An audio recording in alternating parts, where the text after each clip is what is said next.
On the heels of a teenager shot and killed near his school, the city council meets to discuss public safety. We press leaders on what they're doing to keep you and your kids safe. Baltimore County facing crime issues of its own. Fox 45 News presses the county executive on why he remains silent on crime talks at the state level. Our team obtains new documents on the mayor's Conduit deal. New today, what they reveal about the city's attempt to keep it quiet as some leaders continue to fight it. Live from WBFF in Baltimore, this is Fox 45 News at 4.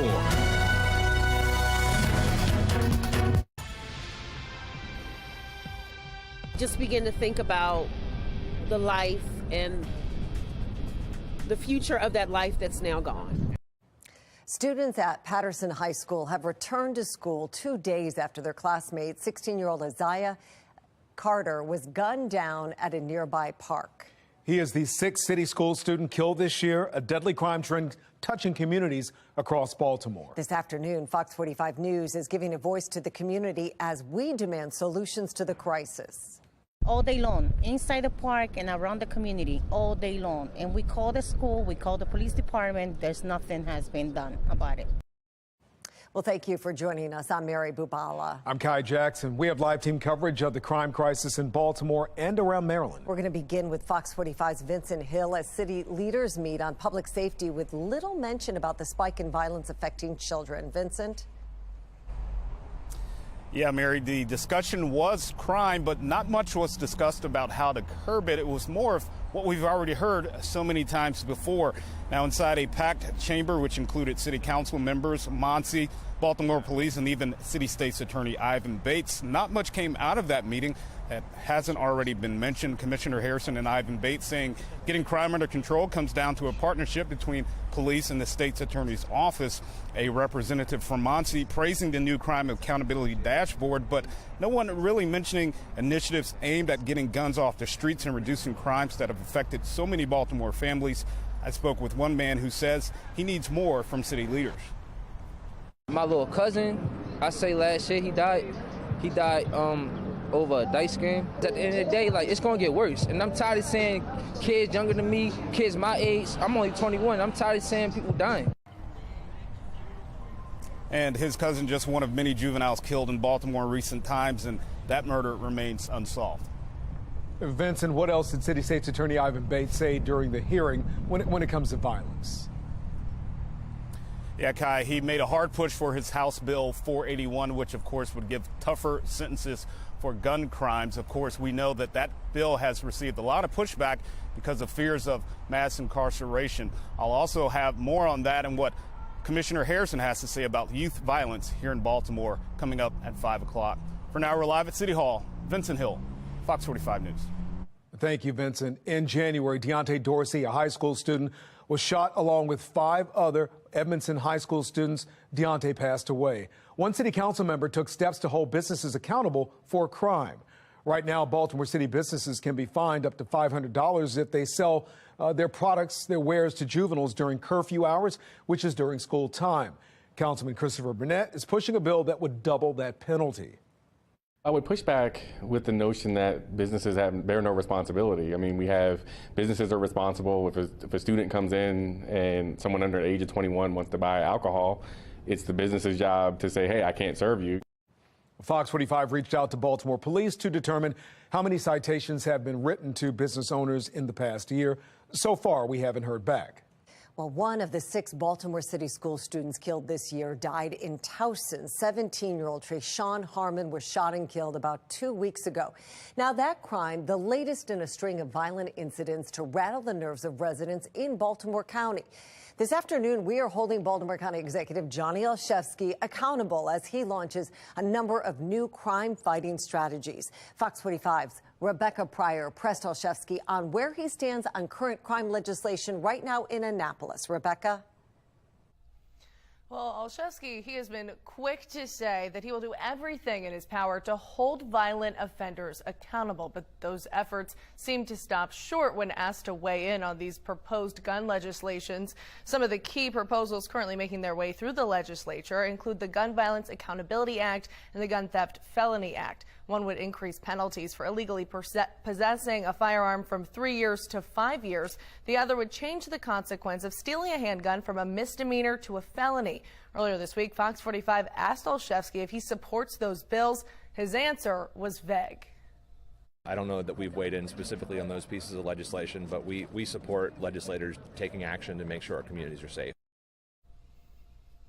So today, Fox 45 sent Olszewski the specific legislation and again asked if he supports those bills. His office still not taking a firm stance. In a statement, a spokesperson writing in part, quote, "While we have not taken a position on these specific efforts, we're closely monitoring discussions in Annapolis and welcome the opportunity to work with legislators." However, coming up at 5, I spoke with a political analyst who says the opportunity is there. Olszewski is simply just choosing not to take that opportunity, a move this analyst says is a mistake. Again, more on that coming up at 5. But for now, reporting live in Baltimore, Rebecca Pryor, Fox 45 News. Rebecca, thank you. This brings us to our question of the day. Should Johnny Olszewski be involved in crime policies in Annapolis? The poll just went live, but you can vote right now at foxbaltimore.com/vote.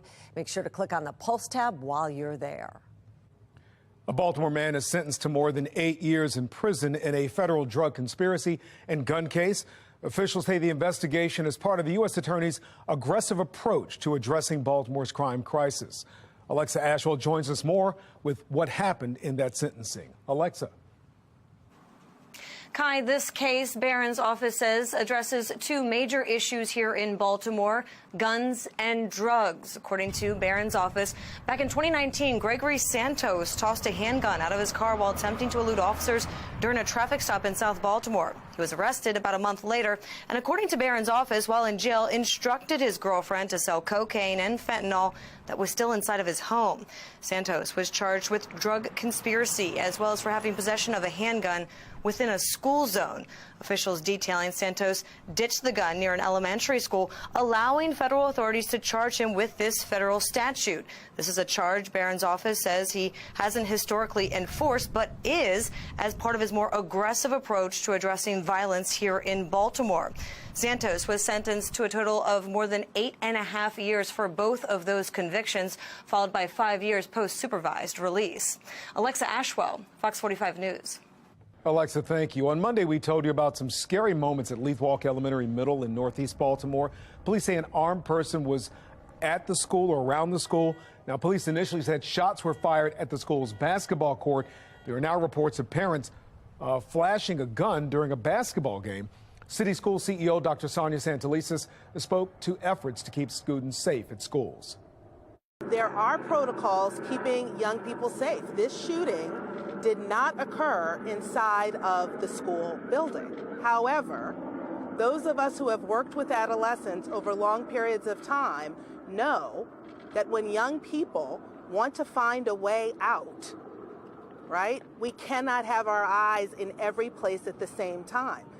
The superintendent was talking about what happened at Patterson High School and the fatality out in that park, not specifically at Leith Walk Elementary Middle. Meantime, coming up at 4:30 on Fox 45, Megan Gillen speaks with a longtime community activist about student safety in Baltimore while reacting to the school CEO's comments. A teen charged with shooting Washington Commanders running back Brian Robinson Jr. is set to be sentenced. Robinson was shot in the leg twice during an attempted carjacking. You'll remember last year, a 15-year-old and 17-year-old were arrested after a month-long investigation. The teen is set to be sentenced today, is also charged with the murder of a 15-year-old from last October. No injuries to report after a 2-alarm fire in Northeast Baltimore. The fire department tweeted this picture saying units had the fire on Frankford Avenue under control. The fire is now under investigation. Happening tonight, a vigil for the pedestrian hit and killed in East Baltimore during a police chase. His name is Alfred Fincher. The vigil is happening at 545 East North Avenue and North Wolf Streets. We know his attorney will be there. Fincher died the night of February 8th. Video shows police trying to stop a stolen vehicle. The suspect's car ran a red light, then crashed with another car before crashing into a building, and parts of the building fell on him. The state is investigating. If something happens, you have to make a choice. Am I going to go down with the plane, or are we going to stop this? An unruly passenger threatens to open a plane's door midair. We showed you this video on Fox 45 yesterday, and attack flight attendants in the wake. The choices security experts say other passengers can make and did make that made a difference. And as we near the end of the national COVID health emergency, Baltimore's health commissioner addresses what it means for you. Lamar Jackson is the talk of the town. What we're hearing and learning about his new status from sports agents and also from you. And this evening's commute going to be a blustery one and also a sunny one. Temperatures falling from the 50s into the 40s, but I'll let you know when rain and some snow could be in your forecast. That's coming up in a couple of minutes.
Fox 45 News, winner of 17 2022 Regional Emmy Awards, more than all other Baltimore news stations combined.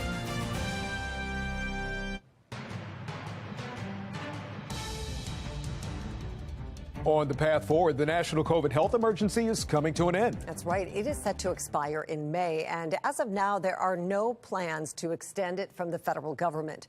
According to Baltimore City's COVID dashboard, more than 70% of Baltimore residents have gotten at least one dose of the COVID vaccine. In the past week, the city has averaged around 47 new cases a day, a 66% drop from 4 weeks ago. Baltimore City Health Commissioner Dr. Letitia Jaraza spoke with Fox 45 this morning about what the end of the emergency status means for you. Not a lot will change. We'll see some changes for residents who are on Medicaid. There was some extended coverage provided at the federal level, so it's certainly critical that those folks reach out to their Medicaid providers. But for other residents, we will continue to offer vaccination and testing support free of charge. So we've got ARPA funding from the federal government to provide services and supports through December of 2024. The commissioner says it is still critical to keep up to date on vaccinations and boosters, stressing that getting those shots can play a key role in reducing the risk of long-term COVID complications. For more information on how to get shots or tested for COVID, head to foxbaltimore.com. A type of research, called gain of function, we've told you about this during the COVID vaccine situation, was a hot topic during today's congressional hearing discussions regarding COVID's origins. The technique involves genetically altering an organism to enhance functionality. Now, some believe it was used to develop the COVID virus before accidentally getting leaked to the public. Some researchers believe it can help prevent pandemics. One witness, former CDC Director Robert Redfield, was asked if that's the case. No, on the contrary, I think it probably caused the greatest pandemic our world has seen. Well, despite that, Redfield says he believes those who use that method are acting in good faith, hoping to get ahead of the virus. He says whether or not gain of function continues should be determined by the public, not scientists alone. I don't think this should be a decision made by scientists alone. This is a societal decision. There should be a broad debate about whether this research is really necessary. Well, other scientists still contend the virus was not leaked and that it was a natural spillover event. We'll have more on that coming up at 5 o'clock. Fox 45 News invites you to come out and join us at the Be More Healthy Expo coming up March 25th at the Baltimore Convention Center from 10 in the morning until 4 in the afternoon. The expo can help guide you on your journey toward a healthier lifestyle with so many activities and events, screenings as well. You can get free health screenings and check out cooking demonstrations, even learn about life-saving skills. Well, the Ravens using the franchise tag on Lamar Jackson, as we all know, failing to strike a long-term deal despite negotiating right up until the deadline. The team chose to use the projected $32 million non-exclusive franchise tag. The Ravens will keep Jackson from becoming a free agent next week when the new league year opens March 15th. But other teams can begin talks with Jackson on Monday to try to land him. The Ravens would have a chance to match that offer or let Jackson go and receive 2 first-round draft picks. Now, the Ravens could save millions in much-needed cap space to fill out their roster by using the non-exclusive tag on Jackson. And in theory, could still work out a long-term deal at a later date. They've got until July, I think, to do that. However, this decision will likely have some impact on negotiations. Sports agent Doug Eldridge spoke with our Patrice Sanders about what could come next. If he does get an offer, they can match it, they can choose not to. What was surprising were the number of teams which rushed to their beat reporters yesterday afternoon, soon after the Ravens announced the non-exclusive tag, and said, we're not interested, which is somewhat abnormal, especially considering some teams that are demonstrably in need of a quarterback, like the Falcons. But as you well know, this time of year, getting ready to kick off the new league year, it's all poker. It's all bluffing. It's all gamesmanship. There is absolute interest across the league. It's a question of can they hit the right dollar amount, and do they have an offense in place that suits Lamar's talent? Yeah, well, Ravens fans, as you can imagine, aren't happy to see the team fail to strike a long-term deal. Let's check in with Twitterverse right now. Can't wait to wake up to the Lamar Jackson traded to Colts news. Really? No, we don't want that to happen. J.J. Watt, right? Amazing, talented NFL player, giving love to Lamar Jackson. Why are all of these teams so publicly out on Lamar Jackson, an MVP winner in his prime at the most important position in the entire NFL? What am I missing here? JJ, thank you for that. Lamar Jackson needs $50 million right now, LOL. And Falcons on the phone after hearing this. Falcons and probably some other teams as well. It was so interesting. I saw a tweet that said there is collusion going on here, right? I just think of the OJ's don't, money. He's getting money, just probably not the money he should be getting. Yeah, it's controversial. People really are split on this. Yeah, strike up the DJ in here. guys are great. The money. Every day. That's the beginning and the end of it. Yeah, that's all I have. I'm sorry. All right. Well, hopefully we don't have a cold wind coming through Raven Stadium on this deal. But, yeah, it is a little chilly, blustery day nonetheless. 53 degrees sunshine right now here in Baltimore at BWI. Winds out of the north at about 16. Humidity nice and low at 33%. Clear sky. Looks good, but it does feel a little cold with temperatures pretty close, if you wouldn't believe it, to where they should be this time of year. Should be about 51, 52. We're now at 53 here in Baltimore, 49 at Bel Air, 48 in Elkton. Temperatures right about 50 south and west of Baltimore. The warmer temperatures, and not that much warmer, down around Roanoke, a little bit colder off to the north. Remember, those northerly winds going to keep us refrigerated the next several days. And then we monitor the approach of the next weather maker. You can see there's some rain to the south, some snow, even some winter storm warnings here now in March as we work our way up toward Minneapolis, and more moisture all the way back into the Pacific Northwest. And that's going to start pooling up and creating our next system, our next weather maker. As the colder air remains north, the warmer air that we were enjoying for the last 2/3 of the winter remains down to the south. So the next weather maker, as it moves in here, now we are still battling March sun angle. Remember, now we're starting to get in towards the middle of March as working into this weekend. Rain, maybe some snow potentially. I think that there is now a chance that we could get some wet snow mixed in, and actually computer models are saying it. Take a look at the future scan overnight tonight. There are your cold numbers into tomorrow morning. You're probably going to have to scrape the windshield a little bit as the winds die down. By lunchtime tomorrow, into the 40s to near 50, which is about average for this time of year.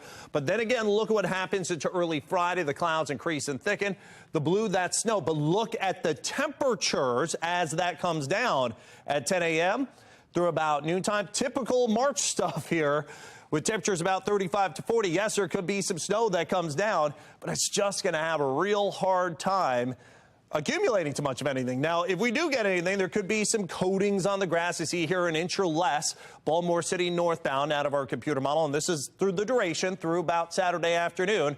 But again, do not be surprised. Here on Friday, there could be some wet flakes mixed in there. Temperatures mid to upper 30s, maybe some 40s. Temperatures remain above freezing throughout this entire thing. It looks Friday night into Saturday. Some morning showers of both rain and snow potentially. Then that's out of here on Saturday afternoon. 49 on Sunday, of course. You lose an hour of sleep, 2 a.m. early Sunday as we go back into daylight saving time. And a couple of showers, maybe some more rain and snow showers Monday. Then windy, chilly into the middle of next week. Well, today is International Women's Day, and the women here at Fox 45 News, we are celebrating together. March 8th is set aside across the entire globe to mark the strides women have made in every society. The day also marks a call to action towards women's equality. International Women's Day began in 1911, way before we could even vote. It's a huge win for the city. It's a bad deal for the city. A recent deal between Mayor Scott and BGE over the city's Conduit system continues to turn heads at City Hall. Fox 45 News has new documents on the work behind the scenes to push the deal through. And the Justice Department finds major issues inside the Louisville Police Department, the new development stemming from the police killing of Breonna Taylor. We don't send people to Matamoros or to anywhere in the border because we have known for a long time that it's not safe. 4 Americans caught in the deadly crossfire of rival cartels in Mexico. An update, plus what you need to consider as we near spring break.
4 people are dead after 2 small planes collide in Central Florida Tuesday. Both planes plummeted into a lake in Winter Haven. They are expected to be removed later today. The cause of the crash isn't known at this time. 2 Americans kidnapped in Mexico are now back in the U.S., recovering in a Texas hospital. The FBI is working with Mexican authorities to recover the bodies of 2 others who were killed in the Cartel attack. We have learned today, after the 4 were caught in the crossfire, they were moved around to multiple locations, including a health clinic, to throw authorities off the trail. They were eventually discovered in a wooden shack. This event's really going to start changing how things happen with the cartels. 21 state attorney generals have already requested that they be labeled a terrorist organization. Spring break is here for millions of high school and college students, and what happened in Mexico has a lot of people wondering if it is safe to go there. Maria Mendoza with our Sinclair sister station in San Antonio spoke with a travel expert for anybody planning trips south of the border. Less people are traveling to border towns in Mexico because of the increase in crimes. People who continue to travel to those towns say they're very familiar with the country and speak the language. The last time Patricia Stout traveled to a border town in Mexico was nearly a decade ago. Despite knowing Spanish and being familiar with the area, she didn't feel safe anymore. There's a lot of people all over the place that have no jobs and they're wandering around. And as a veteran travel agent, she says those aren't typical vacation spots. We don't send people to Matamoros or to anywhere in the border. People that go there usually drive and they go visit relatives because we have known for a long time that it's not safe. According to Mexico's tourism office, in 2022, 13 million U.S. tourists visited the country. Top destinations included Cancun and the Mayan Riviera. Stout says those places have all-inclusive resorts that have everything. From the pool, from exercise room, restaurants, etc. So that is very safe. She encourages her clients to stay on the resort, but if they venture out, she says always go through the resort's concierge desk. They get a private car from the hotel, number 1, and number 2, that they stay in a safe area, not too late, and also get names of restaurants or shopping areas that the concierge will know about and recommend. From the north side, Marisa Mendoza, Fox News at 9. Well, if you are planning a trip to Mexico, head to foxbaltimore.com/newslinks. Another city school student killed just steps from his school. What a community activist says about school safety. And while it means I have to live without a husband, somebody I got married to, and somebody I love very much. Fire. Hear from a Maryland woman after her husband, driving for Uber, was caught in the crossfire and killed.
Well, city leaders split over a new deal between Mayor Scott and BGE over the city's conduit systems.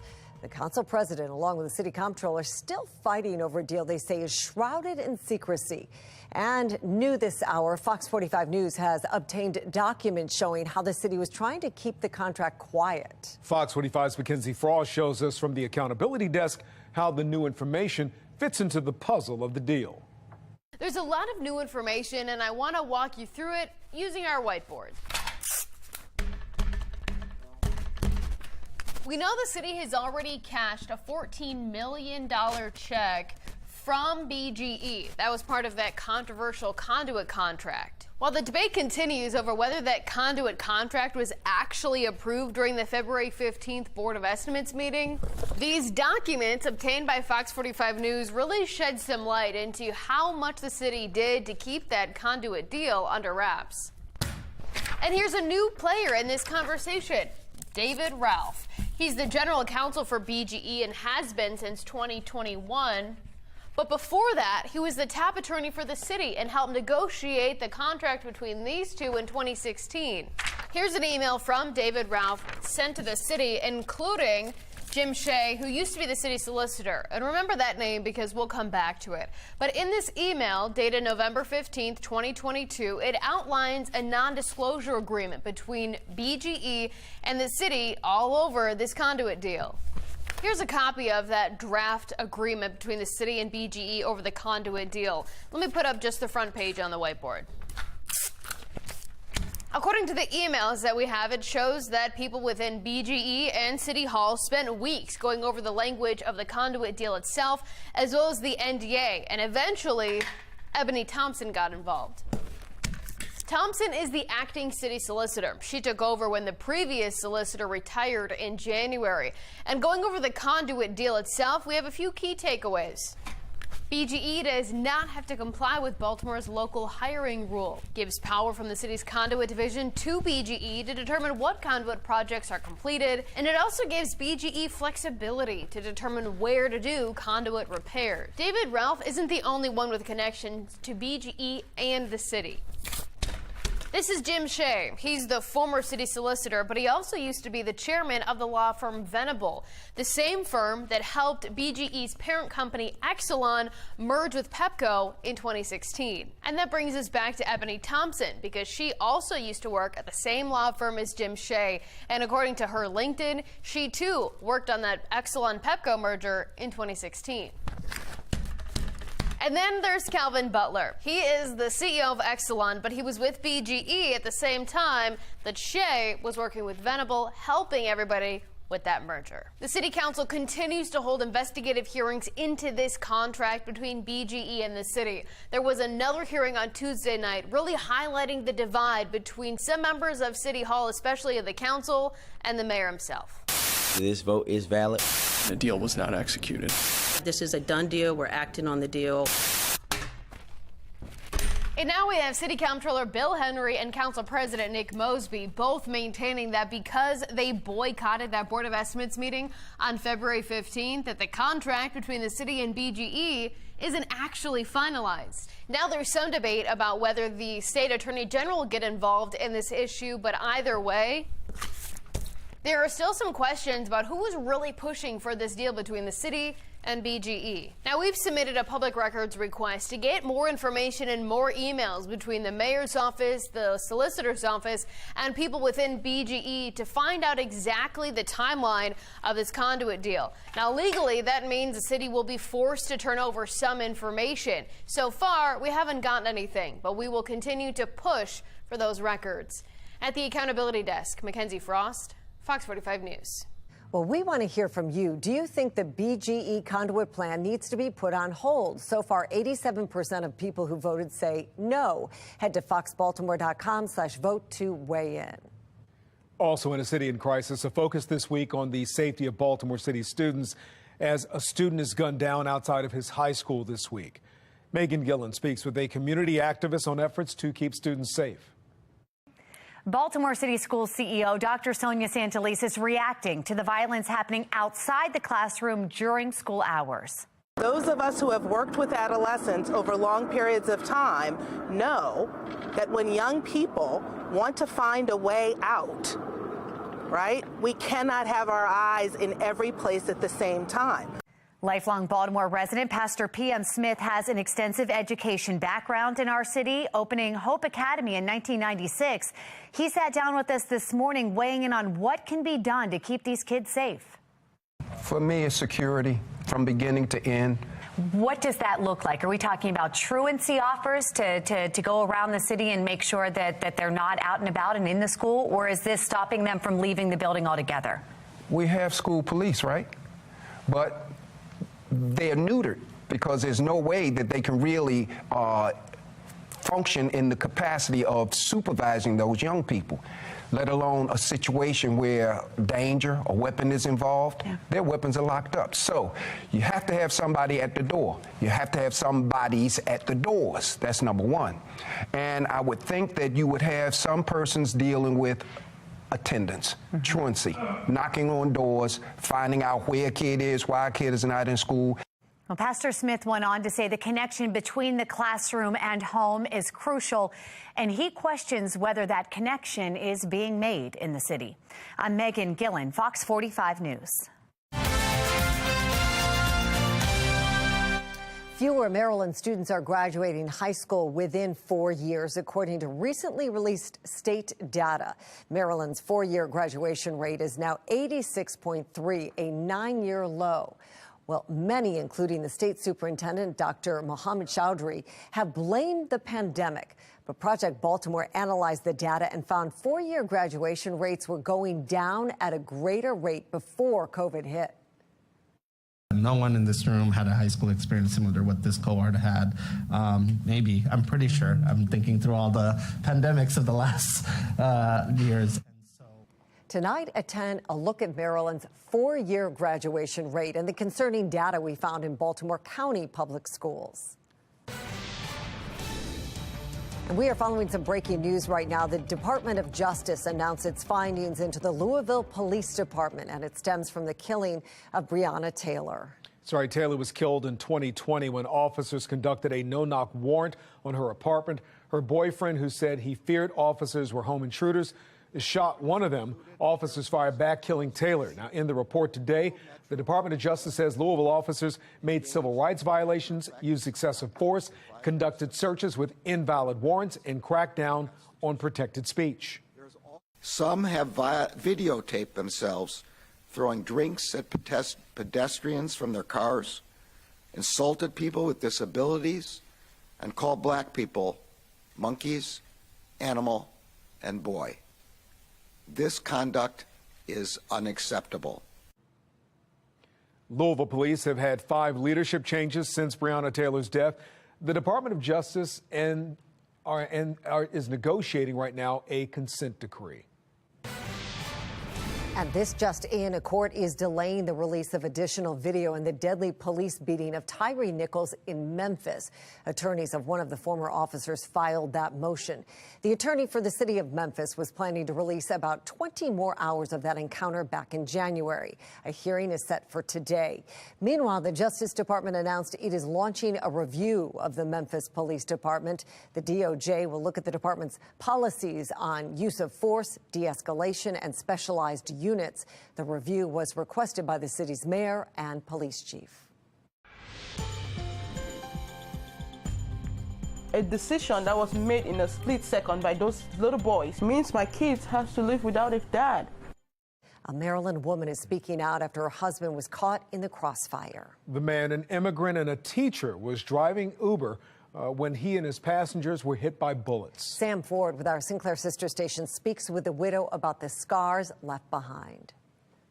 He was going to do Uber because he does Uber for extra income on the weekends. Sidoline Atabong, an immigrant from Cameroon, West Africa, is now a widow with 3 children, ages 8, 4, and 15 months, to rear by herself after her husband, Bryce Jimbisi, a teacher, driving Uber February 25th, was struck. He drove through a street gunfight on Savannah Southeast. I saw his car, like there are bullets on this side and this side of his car. It's like he got sandwiched in between.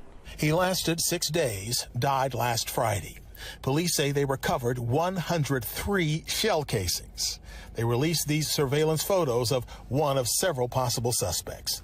So it's a lot of people affected by a decision that was made in a split second by those little boys. It means I have to live without a husband, somebody I got married to, and somebody I love very much. It means my kids have to live without a dad. Most of us Africans, when we come here, when we work, we pay our bills, then we take care of our family that we leave back home. He was a teacher at Templeton Elementary in Prince George's County, where they live. She works as an aide for DC Behavioral Health. Things were going well. We were just about to buy a house, to move from the apartment that we are living at. We went the Saturday before last, saw a house, put in an offer for the house. We were just about to move. A tragic story. That was Sam Ford reporting. 2 other people who were on the street were also hit. The widow says that the Cameroonian community in Washington, D.C. is helping the family as they grieve. I'm Scott Thuman in Washington, where lawmakers are trying to ban an app that millions of Americans use every day, saying your personal information is at risk and claiming it doesn't stop there. I will kill every man on this plane. So where are they? Where's Homeland Security? All right, this is truly a what would you do if you were on this flight, and it's real, as a passenger threatens to open a plane's door midair. A security expert walks us through what the passengers did and what you can do if you find yourself in a similar situation. And if you find yourself going for a stroll this evening, temperatures falling from the 40s back into the 30s, a good gusty breeze still going, so you're going to need a jacket and some sunglasses through sunset. I'm going to let you know when these cold temperatures could lead to some snow around here for some of us. It's been a while since we said that. It's my Weather Authority forecast.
In consumer news, Americans had $14.8 billion in outstanding credit debt in January. That's less than the $20 billion economists were projecting.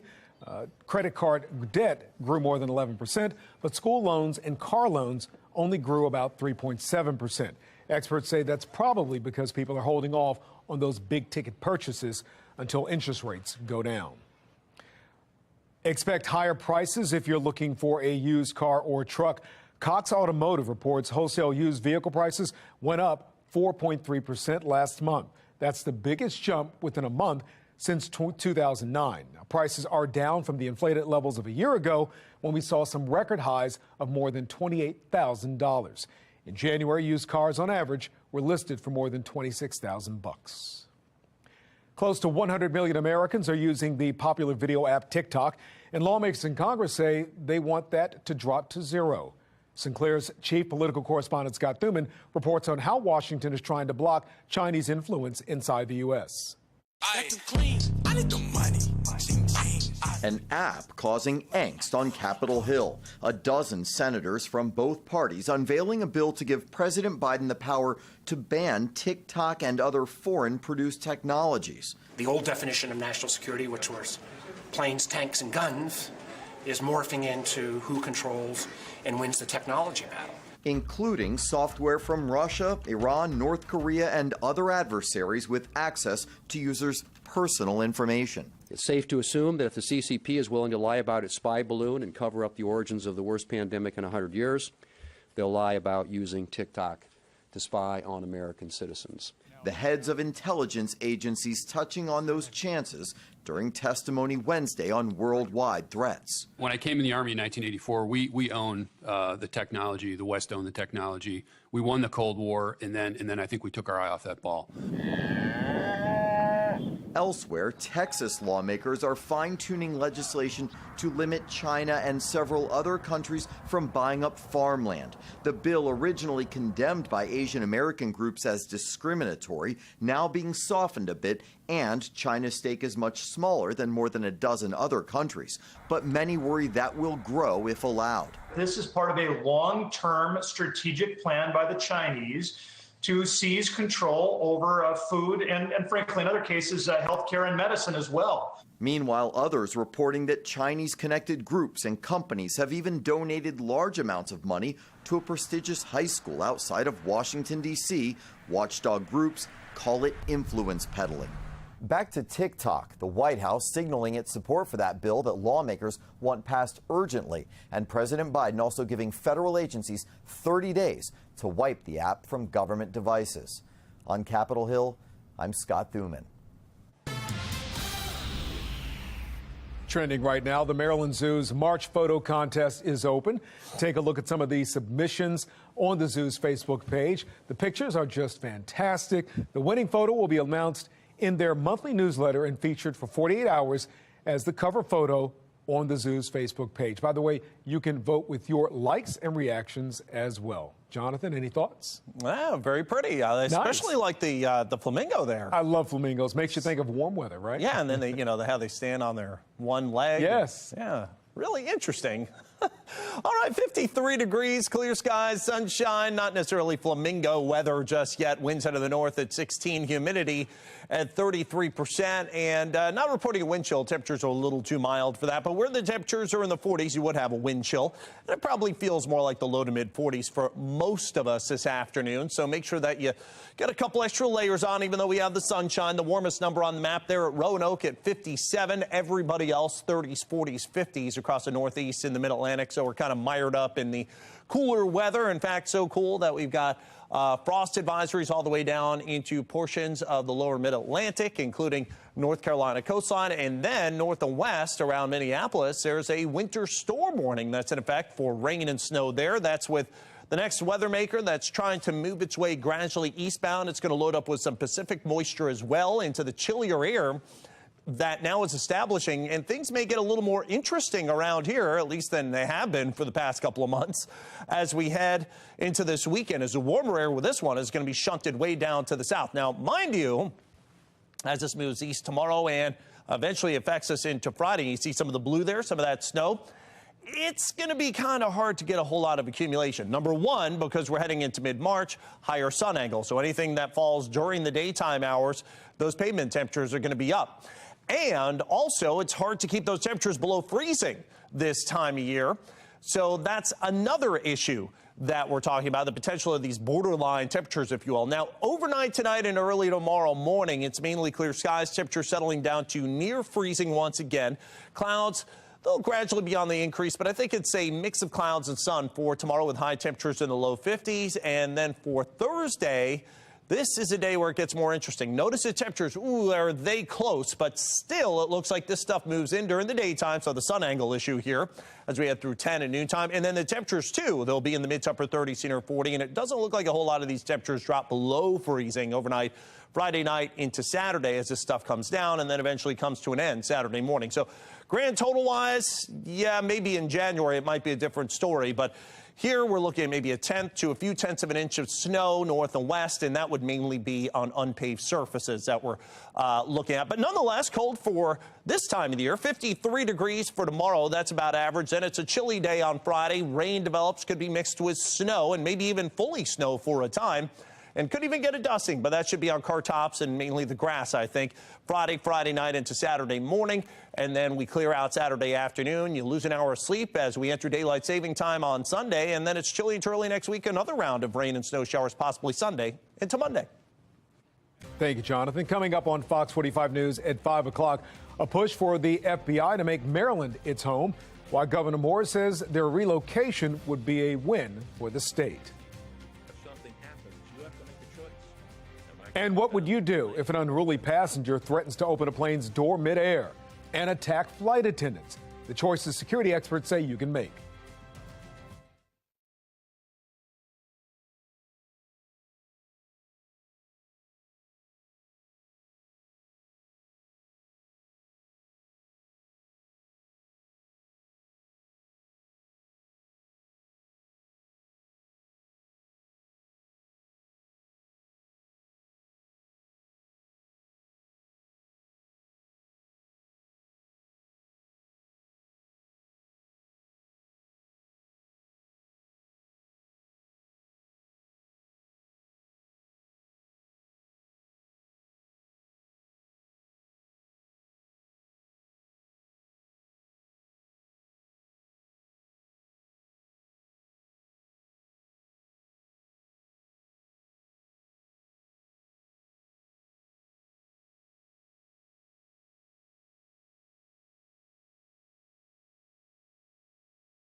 Kill every man on this plane.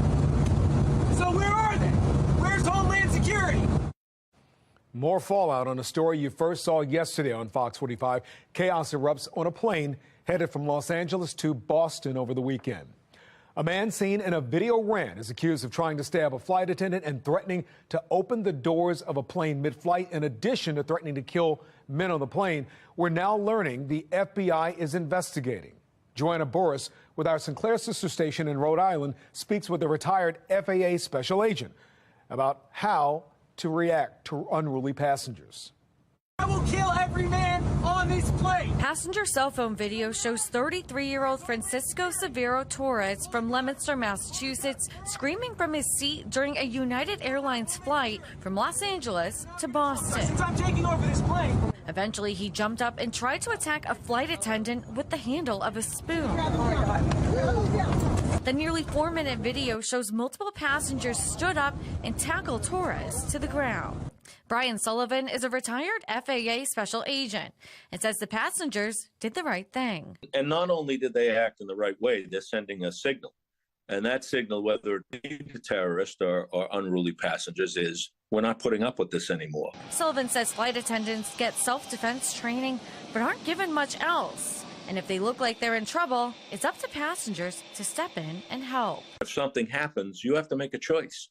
Am I going to go down with the plane, or are we going to stop this? In an interview with Massachusetts State Police, Torres told investigators he went into the bathroom on the plane and broke a spoon in half to make a weapon. Next, he says he wanted to open a door and jump out of the plane. He was confronted by flight attendants and tried stabbing one in the neck. NBC 10 was first to interview passenger Lisa Olson of East Greenwich, who took the cell phone video. Today, she explained what she saw on CNN. As the men were getting tired from restraining him, they kind of swapped out, and the ones that were tired would come back to sit down. People were thanking them and very appreciative that they jumped into action so quickly.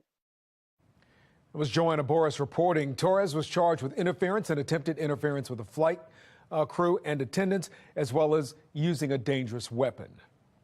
Coming up on Fox 45 News at 5 o'clock, Baltimore residents grow more frustrated with the violence taking place. We press city council members on what's being done to protect people. And he says he has plans to protect the community. But what about plans in Annapolis? We asked Baltimore County Executive Johnny Olszewski where he stands on crime bills.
He's been silent on statewide crime bills. We pressed Baltimore County Executive Johnny Olszewski for answers on why so far he's not backing any of the crime plans in Annapolis. Baltimore residents afraid police are not getting the job done, hearing their concerns as leaders gather for another public safety meeting today. And getting guns and drugs off city streets, the latest on the harsh punishments federal officials are putting into place. Live from WBFF in Baltimore, this is Fox 45 News at 5. Tonight on Fox 45 News, we continue our coverage of the crime crisis across Maryland.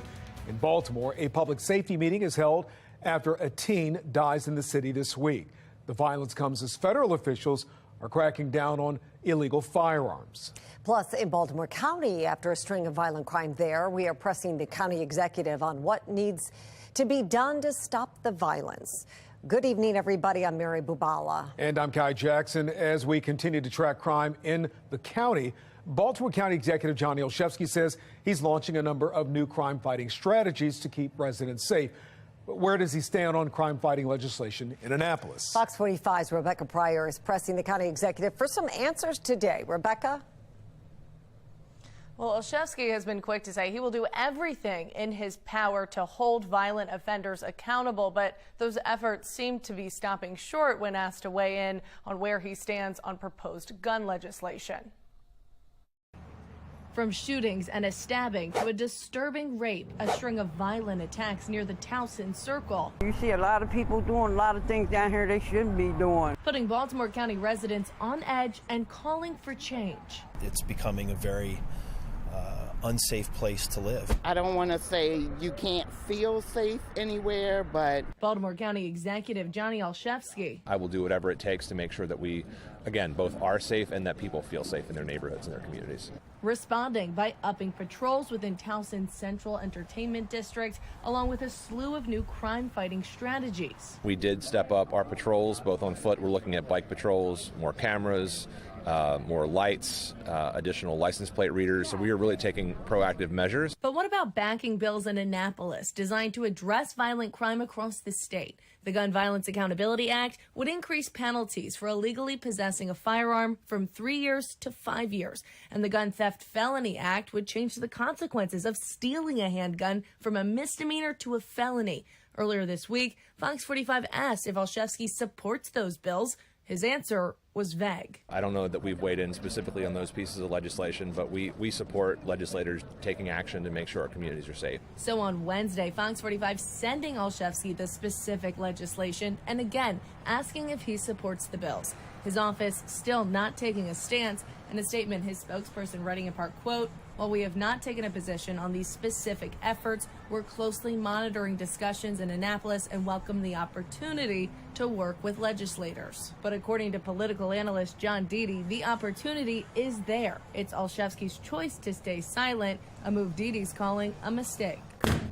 If I was giving political advice, I would come out in favor of this type of legislation because people in Baltimore County are scared of the crime in Baltimore City coming into their communities. Dede says right now, violence is top of mind for most voters, many of whom are tired of waiting for progressive policies to make an impact and are ready for a crackdown on crime. Social justice is a wonderful idea and wonderful concept, but people want to see action that seems quicker and immediate. They don't want to see something that, well, in 10 years we'll have an idea how well this worked.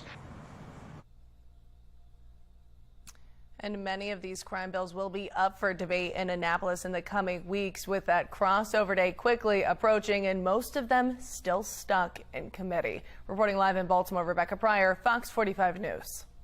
Thank you, Rebecca. And that brings us to our question of the day. Do you believe County Executive Johnny Olszewski should be more involved in the Annapolis crime fight? So far, 100% of those who responded say yes. You can make your voice heard by going to foxbaltimore.com/vote and click on the Pulse tab. Just begin to think about the life and the future of that life that's now gone. All day long, inside the park and around the community, all day long. And we call the school, we call the police department, there's nothing has been done about it. A community demanding answers and calling for city leaders to stop crime in their neighborhood after the death of another teen. 16-year-old Isaiah Carter was shot and killed this week in a park next to Patterson High School. He is now the 6th Baltimore City school student to be killed this year as Baltimore struggles to tackle a youth crime crisis. Today, city leaders and even State's Attorney Ivan Bates met for a public safety hearing. But despite that tragic death of a teen days ago, Fox 45 News pressed lawmakers to address the alarming rise in youth violence. Fox 45's Vincent Hill was there asking local leaders what's being done to save lives. Vincent? Yeah, Kai, it was a packed room full of city leaders inside this building, but one resident I spoke with says it's promises he's heard one too many times. Across Baltimore City, crime seems to be the same story, different day for most residents, leaving many frustrated in dealing with loss like Larry Small. I'm tired of seeing people dying. My little cousin, I say last year he died over a dice game. His cousin's murder still unsolved, just one in a string of juvenile deaths. I feel like the police not really doing their job. I feel like they know that they got drillers and guns out here. They're not really doing nothing. They just sitting here, just let it happen. Soon the committee will have a hearing on legislative oversight. During a public safety meeting, Commissioner Harrison and City State's Attorney Ivan Bates addressing the city's crime problem, saying the fight on crime starts with partnerships. Everything we're doing is synchronized. Meanwhile, Ivan Bates pushing his House Bill 481, which calls for tougher gun sentences. But Councilman Zeke Cohen asking for more after 16-year-old Isaiah Carter was shot and killed near Patterson High School, the district he oversees. I am curious when we will see, as a city, when our communities can expect that we will disrupt, we will intervene, and we will not tolerate folks who are causing harm, committing crimes pretty blatantly in our neighborhoods. Fox 45 asking Commissioner Harrison about the number of juvenile deaths in Baltimore. Not just juvenile crime and juveniles being victims of crime, but we're concerned about juveniles committing crime. Commissioner Harrison acknowledging Baltimore has a problem with juveniles having access to guns. Now it's time to figure out how to hold those individuals accountable for illegally carrying those guns and how to change their mind about carrying guns, because carrying a gun is the precursor to the shooting. For people like Larry Small, those words are ones he's heard before and has little faith that things will change. At the end of the day, it's going to get worse. Meanwhile, Commissioner Harrison praising the number of guns taken off the streets last year, but he does acknowledge that there's a lot more work to be done when it comes to getting guns out of the hands of juveniles. For now, we're live at City Hall. Vincent Hill, Fox 45 News. Vincent, thank you. Well, with the death of another city school student, some of the focus is shifting to the Baltimore school system and the officials there, many asking why aren't these kids safe when they should have been in class? City School CEO Dr. Sonia Santelice is saying it's impossible to guarantee kids stay in school. Those of us who have worked with adolescents over long periods of time know that when young people want to find a way out, right, we cannot have our eyes in every place at the same time. Lifelong Baltimore resident Pastor P.M. Smith has an extensive education background in our city, opening Hope Academy in 1996. He sat down with Fox 45 this morning, weighing in on what can be done to keep these kids safe. We have school police, right? But they're neutered because there's no way that they can really function in the capacity of supervising those young people, let alone a situation where danger or weapon is involved. Yeah. Their weapons are locked up. So you have to have somebody at the door. You have to have somebodies at the doors. That's number one. And I would think that you would have some persons dealing with attendance, truancy, knocking on doors, finding out where a kid is, why a kid is not in school.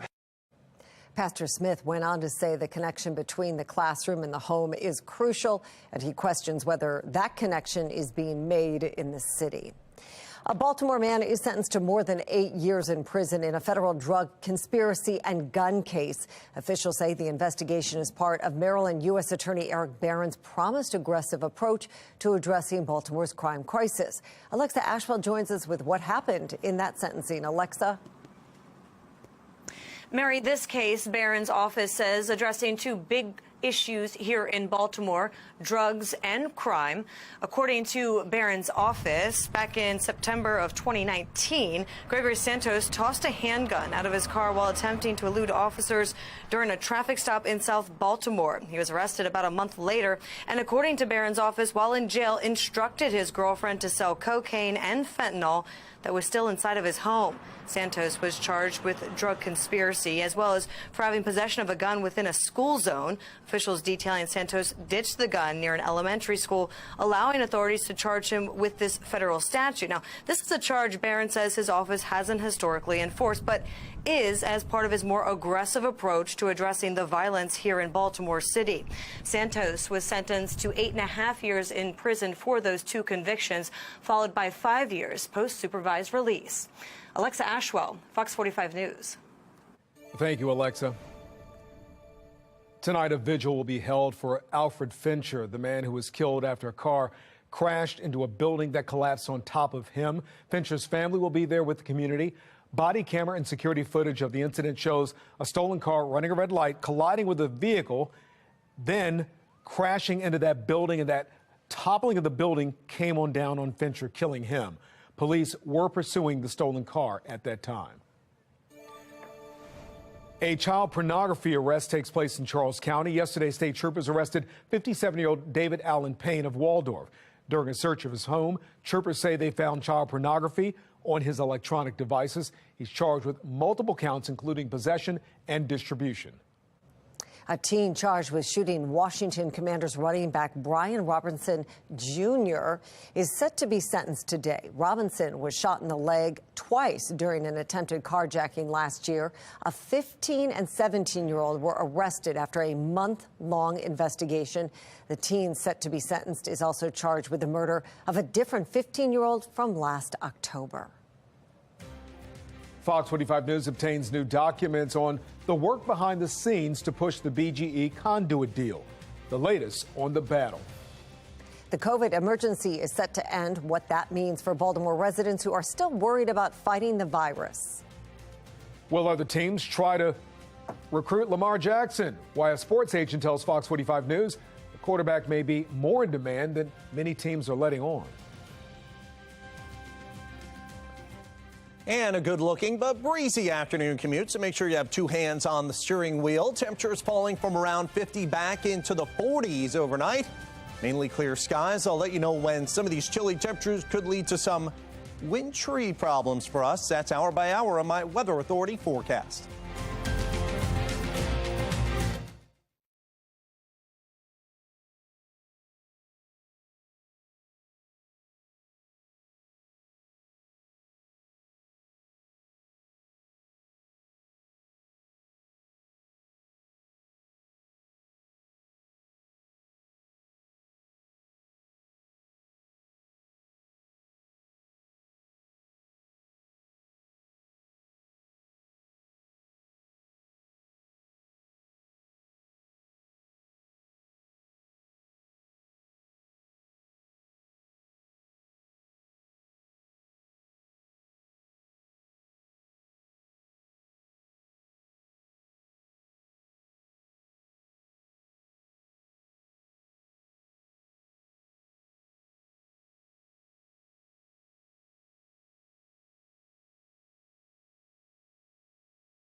Fox 45 News, winner of 17 2022 Regional Emmy Awards, more than all other Baltimore news stations combined.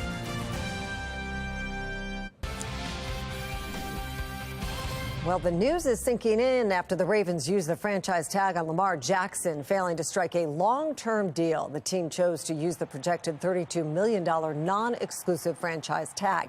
It means the Ravens will keep Jackson from becoming a free agent next week, but other teams can begin talks with Jackson to try to land him. Now, if that happens, the Ravens would have a chance to match those offers or let Jackson go in exchange for 2 first-round draft picks. The Ravens could save millions in much-needed cap space to fill out their roster by using the non-exclusive tag on Jackson, and in theory could still work out a long-term deal at a later date. However, this decision will likely have some impact on negotiations. Sports agent Doug Eldridge spoke with our Patrice Sanders about what could come next. If he does get an offer, they can match it, they can choose not to. What was surprising were the number of teams which were rushed to their beat reporters yesterday afternoon, soon after the Ravens announced the non-exclusive tag, and said, we're not interested, which is somewhat abnormal, especially considering some teams that are demonstrably in need of a quarterback, like the Falcons. But as you well know, this time of year, getting ready to kick off the new league year, it's all poker. It's all bluffing. It's all gamesmanship. There is absolute interest across the league. It's a question of can they hit the right dollar amount, and do they have an offense in place that suits Lamar's talent? Good points there by Doug. All right, let's check in on the Twitter world and see what people are saying. I'm going to roll through these really quickly. Can't wait to wake up to the Lamar Jackson traded to the Colts. No, Baltimoreans don't want to hear that. Yuck. Actually, an awful decision. Exclusive is a way better option if we couldn't sign him long term. Listen to this one here. Franchise tagging your MVP quarterback is so disrespectful. Lamar deserves better. How about this one, though, about Justin Tucker?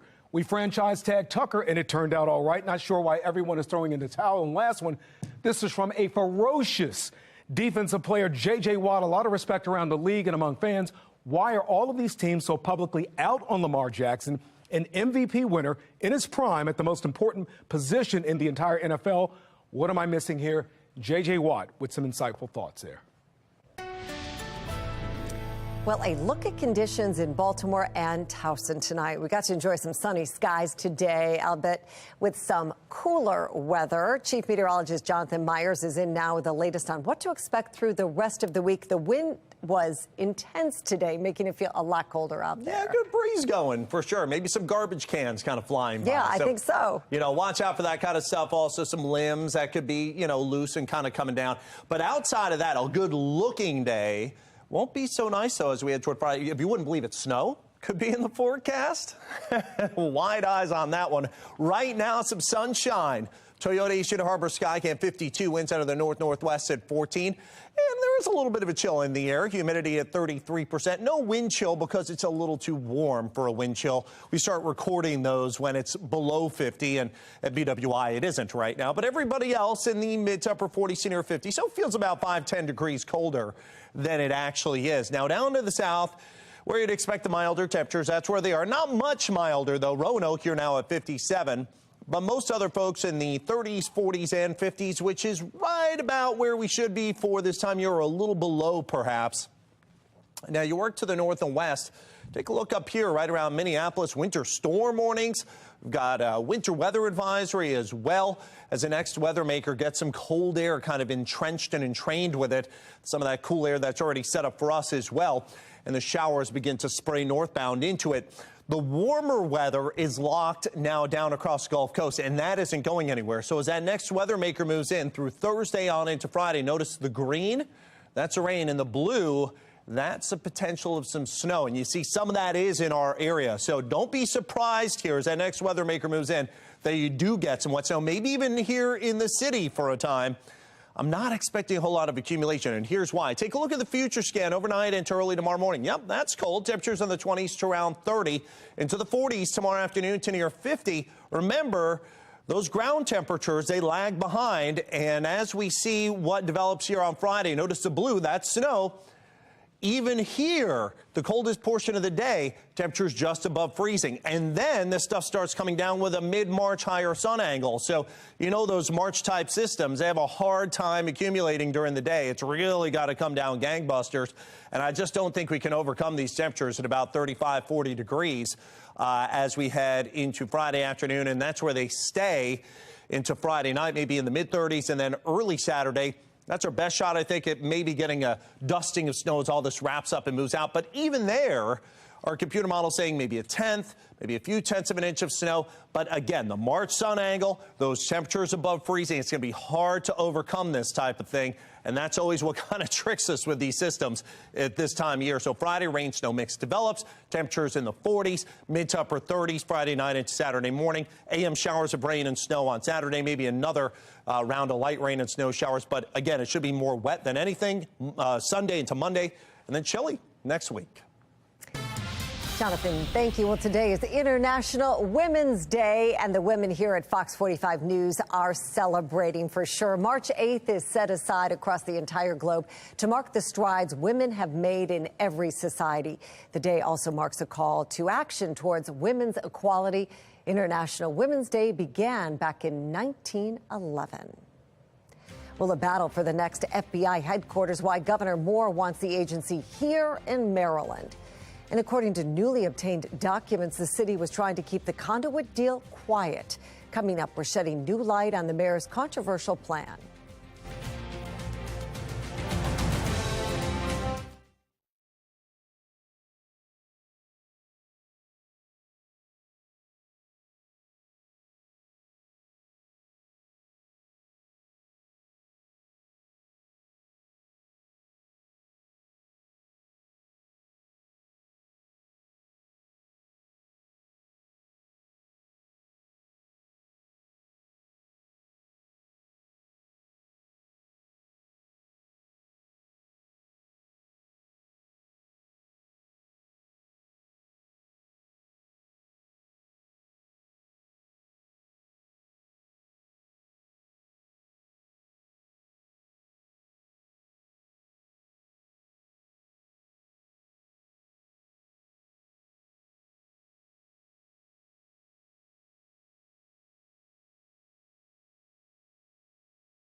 In a post-pandemic world, there have never been more mental health concerns for children.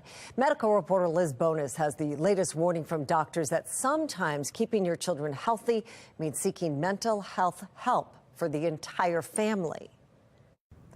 Hey there, everybody. Those who've struggled to find support and hope with mental health concerns say sometimes recovery needs to involve the whole family.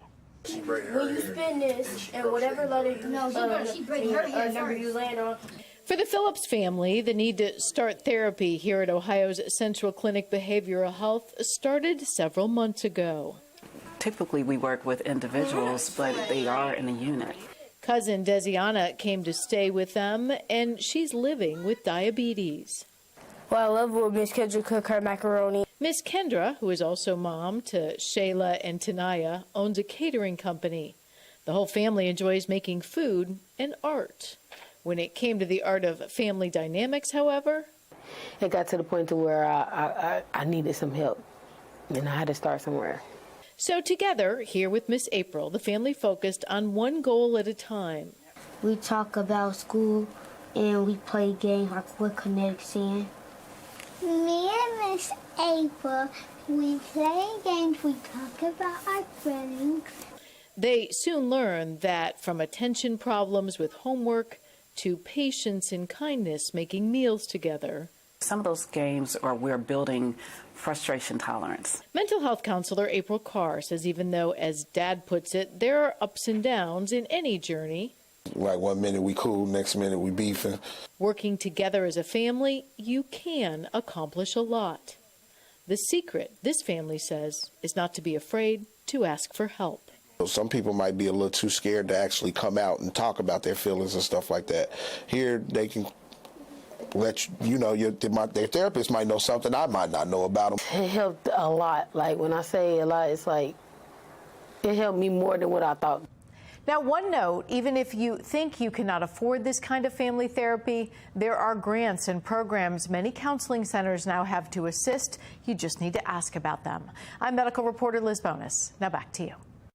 A group of women in Texas claiming the state's abortion laws put their lives at risk. The new lawsuit challenging reproductive rights restrictions. New documents shedding light on how the deal was worked out behind closed doors. What we're learning about the mayor's Conduit deal with BGE.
Well, city leaders split over a new deal between Mayor Scott and BGE over the city's conduit system. The council president, along with the city comptroller, still fighting over a deal they say is shrouded in secrecy.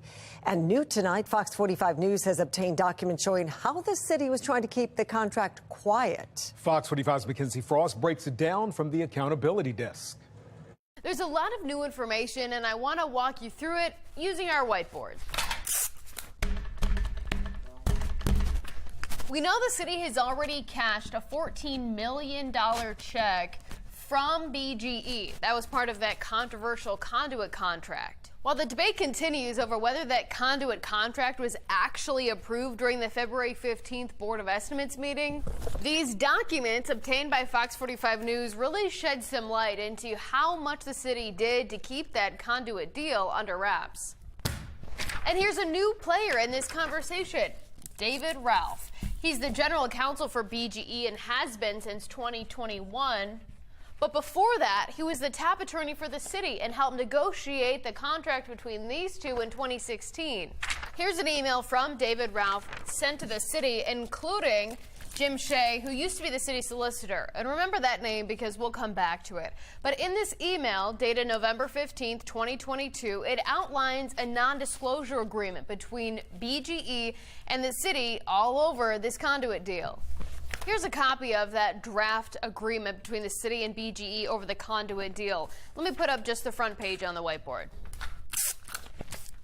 According to the emails that we have, it shows that people within BGE and City Hall spent weeks going over the language of the Conduit deal itself, as well as the NDA, and eventually, Ebony Thompson got involved. Thompson is the acting city solicitor. She took over when the previous solicitor retired in January.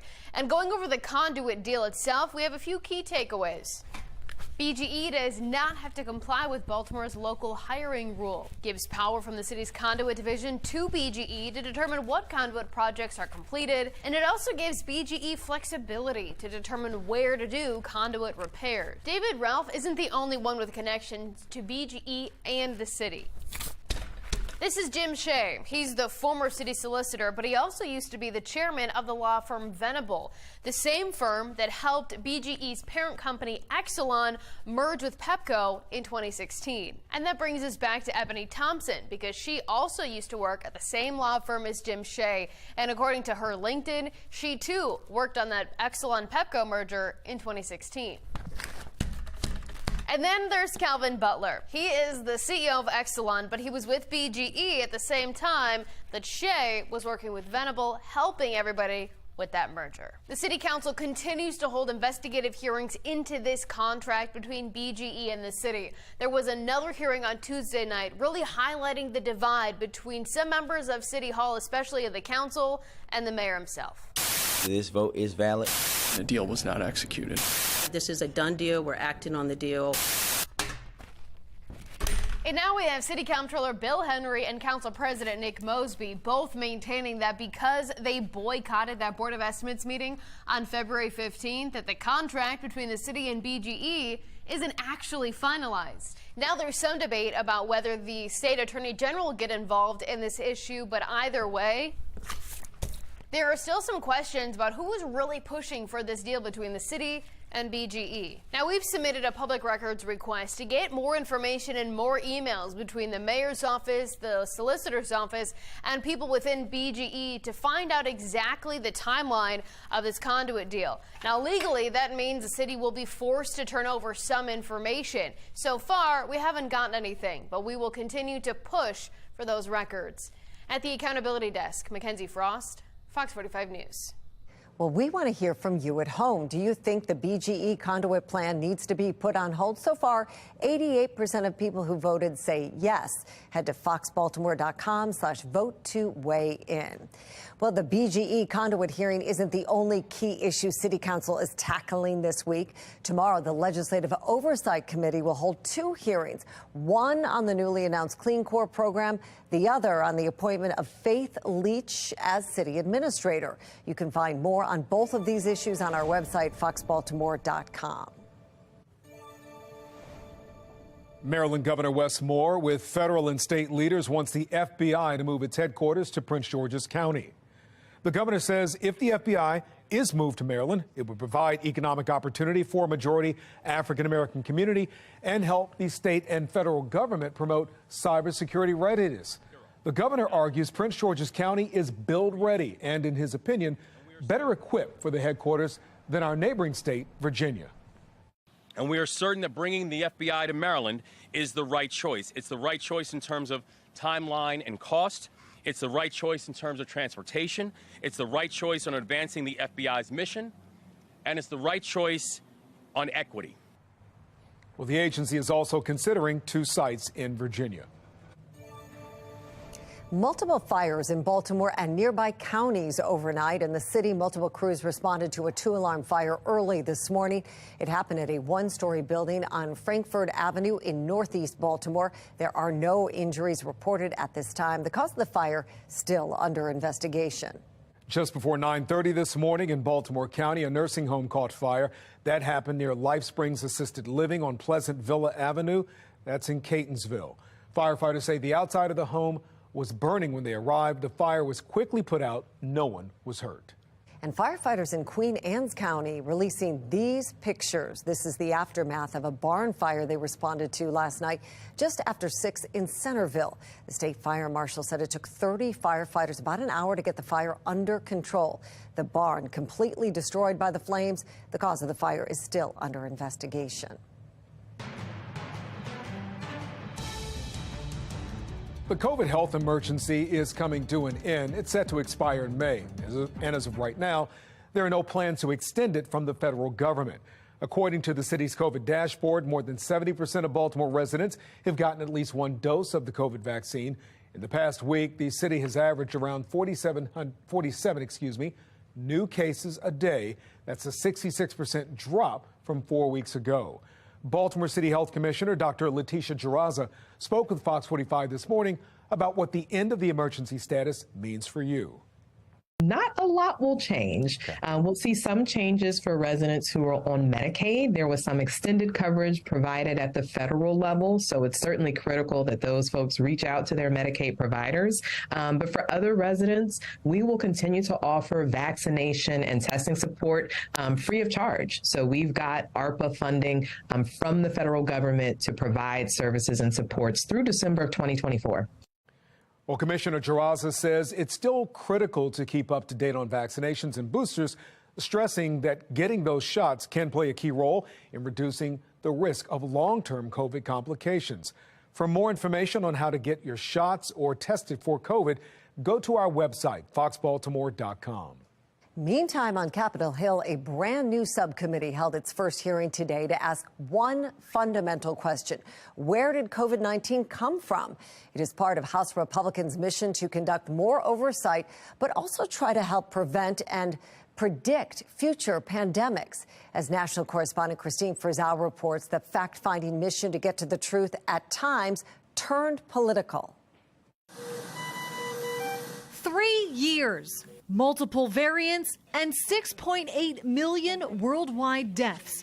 Yet still no definitive answers on the origins of COVID-19. When a small handful of us in the earliest days of the pandemic began raising the possibility of a possible lab origin, there was just, as I said, ferociously strong headwinds. At a hearing looking into the origins of COVID-19, Dr. Jamie Metzel and others pointed to this paper, apparently edited by Dr. Anthony Fauci, which argued the viewpoint that became prevalent, that the virus came from an animal host before zoonotic transfer, reiterating, quote, "We do not believe that any type of laboratory-based scenario is plausible." 3 years ago, if you thought it came from a lab, if you raised that, you were called a nut job, you got censored on Twitter, you were blacklisted on Twitter. I think the most upsetting thing to me was the Baltimore Sun calling me a racist because I said this came from a Wuhan lab. It's a point of view now backed by both the FBI and the Department of Energy. Still, some also blamed former President Trump, laying out multiple examples of him praising Chinese President Xi Jinping for his, quote, transparency and hard work on the pandemic. for telling Americans that COVID would magically disappear at Easter time, or everybody should just take hydroxychloroquine, or refusing to wear a mask, or never developing a national plan to defeat the disease. Lawmakers in both parties did emphasize the need to follow the facts and that many of those facts remain unavailable because China has been aggressively blocking access to locations and information that could help. In Washington, I'm Christine Frizzau. Well, we want to replay a comment you just heard in Christine's report from former CDC Director Dr. Robert Redfield, who also has very close ties to Maryland. I think the most upsetting thing to me was the Baltimore Sun calling me a racist because I said this came from a Wuhan lab. Dr. Redfield was co-founder of the Institute of Human Virology at the University of Maryland School of Medicine and also helped advise former Governor Larry Hogan on the state's rollout of the COVID vaccine.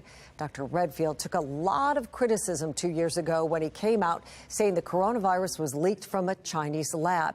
That criticism came not only from a Baltimore Sun commentary, which he was just alluding to, but also from now Maryland Senate President Bill Ferguson, who at the time said in part, quote, to think that somebody that is advising the governor would traffic inappropriate assumptions based not on facts, but on gut or instinct or whatever it may have been, it is unacceptable. Ferguson went on to say, I hope that the governor does ask him to step away because the governor has expressed how inappropriate he thinks these race-based insinuations and attacks have been.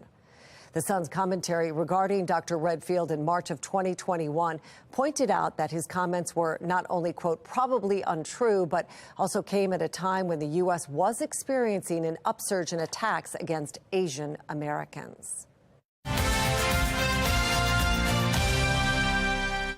Fewer Maryland students are graduating high school within 4 years, according to recently released state data. Maryland's four-year graduation rate is 86.3%, or 86.3, a 9-year low. Now, many, including the state superintendent, Dr. Muhammad Chowdhury, blame the pandemic. Project Baltimore analyzed the data and found four-year graduation rates were going down at a greater rate before COVID hit. No one in this room had a high school experience similar to what this cohort had. Maybe, I'm pretty sure. I'm thinking through all the pandemics of the last years. Tonight at 10 o'clock, a look at Maryland's four-year graduation rate and the concerning data we found in Baltimore County public schools. Uncovering racism and unconstitutional practices in the Louisville, Kentucky Police Department. The revelations from the Department of Justice following Breonna Taylor's death. They say they almost died because they were denied life-saving medical care. A new lawsuit on Texas's abortion restrictions. And if you'll be spending your Wednesday evening out and about, temperatures falling from the 40s back down almost into the 30s by about 9 o'clock tonight, and a little blustery breeze too. Make sure that you have a jacket ready. I'll let you know when some rain and snow could be in our future a couple of times in the extended forecast. That's my Weather Authority forecast.